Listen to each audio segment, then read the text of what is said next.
et lokalt fællesskab. Få skabt et lokalsamfund, som virkelig er i live. Virkelyst.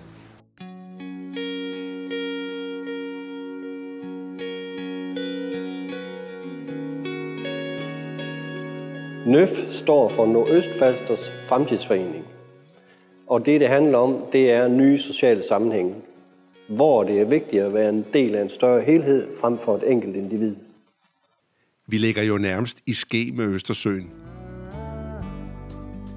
Barsk og hvid. Hele tiden et nyt lys og konstant bevægelse. Naturen er ikke sådan noget, vi går og tænker på til daglig. Men det er værdi, at vi ved, det er derude. Det er altså vores kyst og skov. Her går vi lange ture. Vi mødes i fællesskab herude. Vi cykler. Vi løber. Bader. Fisker. Og ror kajak. Vi har grønne frøer, lyserøde kirker og mørke skyer. Det er altså kun noget, vi har på himlen. Her på Nordøstfalster har vi nogle enkelte store virksomheder, men ellers er det landbrug og håndværk, der dominerer området. Og så er der alle de små erhverv. For 9 år siden købte jeg min butik. Jeg fandt ret hurtigt ud af, at det var på nettet, det foregik. Vi er nu 5 medarbejdere. Vi sender 3.000-5.000 pakker om måneden. Det var et helt bevidst valg, at jeg flyttede til Østfalster. Jeg kom fra det mørke Jylland, og jeg valgte at flytte til kysten på grund af lyset, og så på grund af landskabet først og fremmest. Her på Nordøstfalster har vi rigtig mange hjemmearbejdspladser, og det er i kraft af et rigtig hurtigt fibernet. Vi oplever mange unge, der flytter til området igen, bosætter sig og stifter familie, og en af grundene det er, at det er meget billigt at bosætte sig her på Nordøstfalster. Jeg flyttede hertil med min kæreste og 2 børn, fordi Horbelev er en meget aktiv by. Her hos os, der bor der mange pendlere. Her er ikke langt til hverken Mælkevejen eller motorvejen.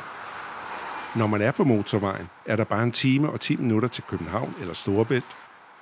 Eller hvis man skal sydover, så er der bare lidt over en halv time. Og snart er den nye Storstrømsbro færdig. Det betyder, at man kan tage toget og være i København på 50 minutter. Vi er havnet med en meget spændende kulturgård, som er fyldt med aktiviteter. Vi har søgt midler, vi har søgt fonde, vi har fulgt vores drømme og idéer. Og der er kun et at sige til det, det er, at vi har haft meget kort afstand fra tanke til handling. Når vi her sætter ploven i furen, ja, så sker der noget. Virkelyst. Vi fik samlet 8,5 millioner fra forskellige fonde. Ydermere så har man også formået at samle hele oplandet til Horbelev og sagt, at vi vil være Nordøstfalsters centrum. Selve byggeriet har taget omkring 1,5 år. Og undervejs der har der været rigtig mange spændende besøg og folk, som gerne vil se, hvad det var, vi havde i gang med. Det er sjældent, man oplever så stærkt et lokalt engagement. Få investeret i den gamle skole, få skabt et lokalsamfund, som virkelig er i live. Og da byggeriet stod færdigt, mundede det hele ud i en stor indvielsesfest. Hjertelig tillykke med det her fantastiske hus. Nu er Kulturgården en virkelighed, og det betyder, at det er åbent for alle foreninger i området. Og vi har i dag en mylder af aktiviteter. Vi har en meget aktiv motionsforening med alt i udstyr. Vi har en billiardklub, vi har et genbrugsbutik, og vi har en lang række musik- og kulturarrangementer. Vi har en nørkleklub, vi har seniortræf, vi har et amatørteater osv.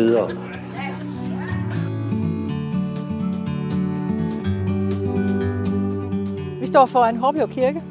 Det er en gammel dame. Den har ligget her i 800 år. Og det er byens største og ældste og mest tålmodige forsamlingshus. Den danske kirke er jo en folkekirke, og derfor er der en helt naturlig tilknytning mellem det kirkelige og det folkelige i forbindelse med højtiderne, f.eks. fastelavn eller jul, eller hvor vi har Lucia-optog.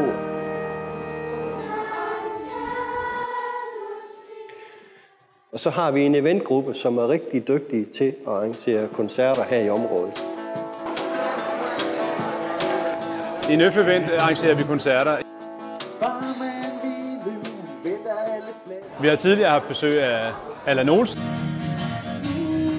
og Sebastian, men i dag der er det den store danske troubadour Tue West, der kommer og giver koncert i Oslo Forsamlingshus.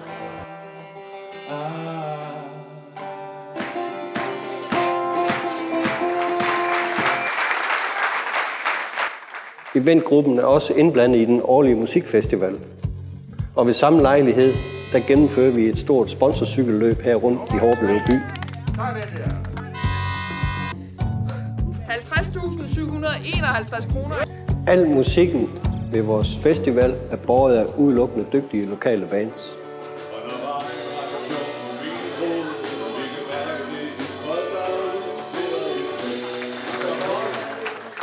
De sidste 7 års aktive arbejde med nye fællesskaber har skabt den kulturgård, vi står med i dag.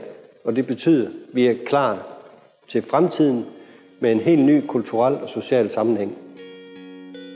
Det er nu ikke så tosset at bo her, midt i det hele. Og husk, det er fra kanten, at man har den bedste udsigt.